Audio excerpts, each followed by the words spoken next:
The Walleye Watch program is run collaboratively between the Scugog Lake Stewards and the Ontario Ministry of Natural Resources and Forestry in order to assess the locations where the walleye are spawning in the spring on Lake Scugog. The Walleye Watch program has been running for the past 4 years on Lake Scugog, and over that time the volunteers have observed hundreds of fish spawning in the lake.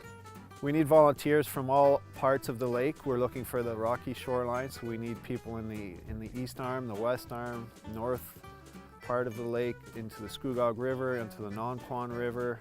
What you do is you just count the walleye. You'll see the eyes pop through the surface of the water. They come right almost up onto the shoreline, and you'll see their fins. And then we'll get you to take a thermometer and take a temperature of the water.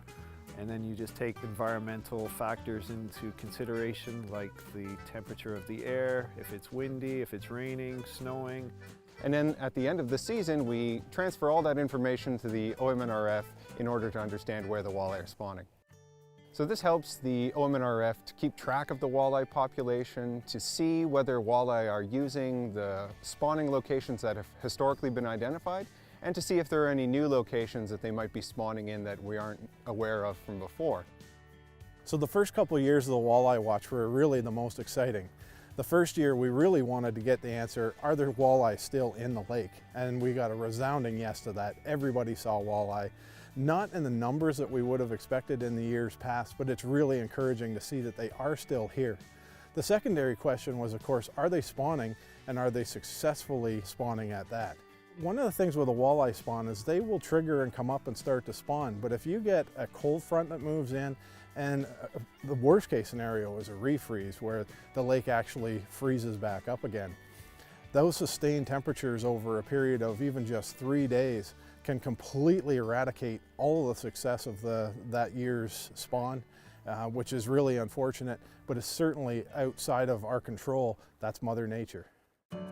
We need as many volunteers as possible because the ministry doesn't have enough people or time to go around the lake and monitor all of these areas. One of the best areas for successful spawn for walleye is a gravelly, rocky bottom and a windswept area. So those interstitial spaces that allow those eggs to fall down into, which keeps the predators from getting all of them.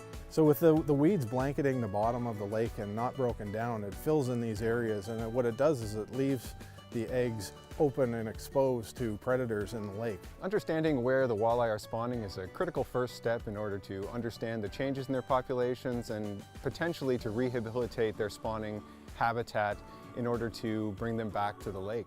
We're not just looking for the walleye and counting eyes.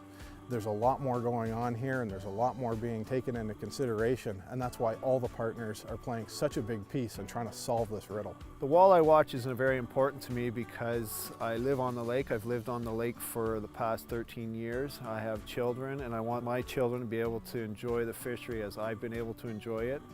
The Scugog Lake Stewards and the OMNRF staff are just so grateful to the volunteers for their time and effort in doing this year after year.